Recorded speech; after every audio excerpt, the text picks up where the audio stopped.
qu'est-ce que ça représente vraiment être libre ?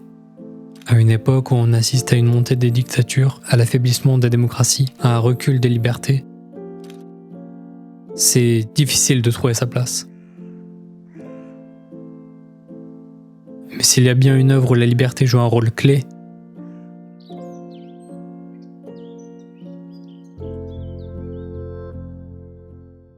dans ce manga, on a plein de visions et de chemins différents pour être libre. Et qui incarne mieux cette quête de liberté qu'est le futur roi des pirates, Monkey D. Luffy.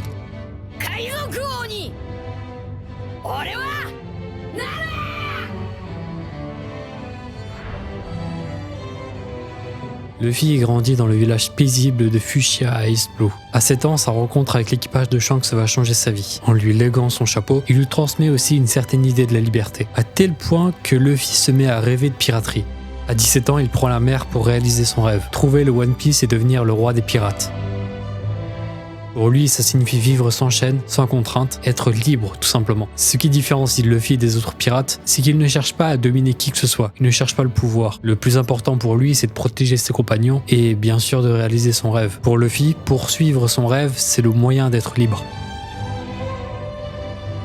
C'est cette vision qui va attirer autour de lui tout un tas de compagnons. Zoro, Sanji, Nami, jusqu'à Jinbei. Auprès de Luffy, ils se permettent tous de rêver.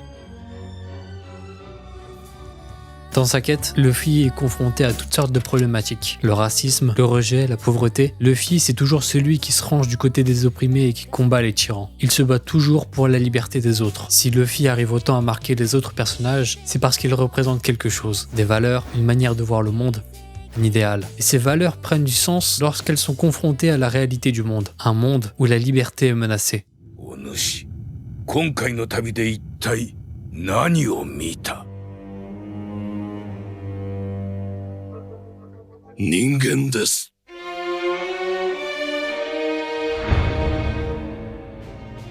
Si la liberté est aussi importante dans One Piece, c'est parce qu'elle n'est jamais présentée comme quelque chose d'acquis. C'est parce que le monde de One Piece est profondément injuste. C'est parce que ce monde est dominé par la corruption, la peur, la haine, que chercher à s'affranchir de tout cela prend un sens. Dans l'univers de One Piece, c'est le gouvernement mondial qui fait régner la paix et maintenir l'ordre. Son bras armé, la marine, se charge de faire appliquer la justice aux 4 coins du monde. Le gouvernement mondial apparaît très vite comme une organisation corrompue, servant d'abord ses intérêts au détriment des citoyens qu'elle prétend défendre. Et au sommet de l'organisation se trouvent les dragons célestes, des descendants des 20 rois fondateurs du gouvernement mondial. Ces nobles ont droit de vie ou de mort sur l'ensemble de la population et sont des acteurs majeurs de la traite d'esclaves. Ils abusent de leurs privilèges et se pensent supérieurs au reste du monde. Devenir un pirate, c'est aussi s'opposer au gouvernement mondial, s'opposer à l'ordre établi, à un régime totalitaire et répressif. Et c'est lié au genre auquel appartient l'œuvre.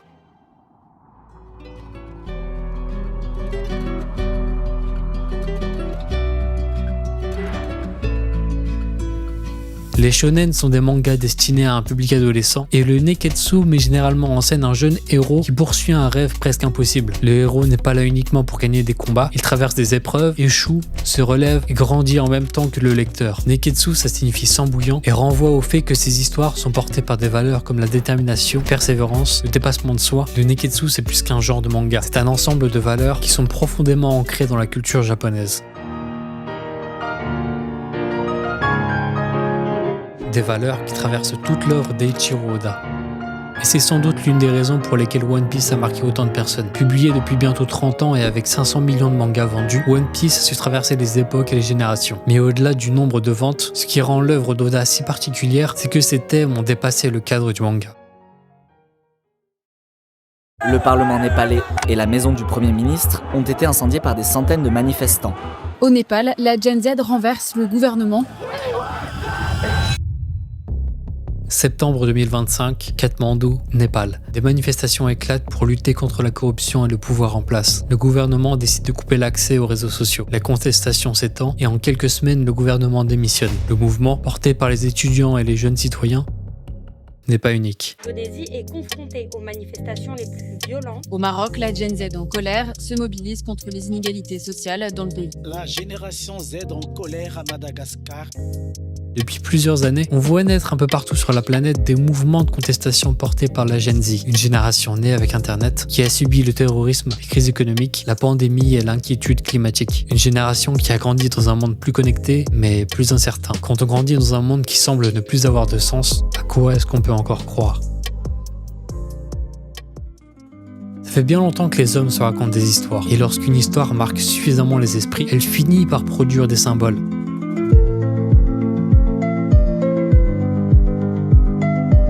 Si le drapeau de One Piece est autant utilisé, c'est que le monde de One Piece fait écho à notre monde. L'inégalité, l'injustice, le sentiment d'être face à un monde qui avance, qui ne nous écoute pas. Aujourd'hui, le Jolly Roger de l'équipage au chapeau de paille est devenu un symbole universel de liberté, d'unité et de résistance à l'oppression. 俺たちは必ず海へ出よう。この国を飛び出して自由になろう。もっと強くなって海賊になろう。 Si One Piece parle autant à notre génération, c'est qu'on est nombreux à avoir découvert l'œuvre d'Oda en étant enfant. On a vu les personnages grandir, évoluer, on les a vus souffrir, traverser des épreuves. On est beaucoup à connaître One Piece depuis 10 ou 15 ans. On a grandi en même temps que One Piece. Et c'est rare une œuvre qui accompagne une personne sur autant de temps. Ce qui est encore plus fort, c'est que les thèmes de One Piece résonnent avec des questions qu'on peut se poser. Le sens de la vie, la quête d'identité, la liberté, l'amitié. Luffy et son équipage sont comme des exemples à suivre. Ils poursuivent leurs rêves malgré la pression sociale, le regard des autres. Ils refusent de se soumettre à un système oppressif. One Piece, c'est certainement l'œuvre la plus importante de notre temps.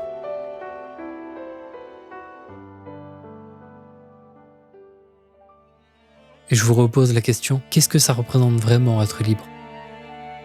Pouvoir aller où on veut, s'exprimer sans contrainte, poursuivre son rêve ? Dans One Piece, la réponse n'est pas donnée clairement. Être libre, c'est peut-être pas faire ce qu'on veut, mais c'est choisir ce qui donne un sens à sa vie.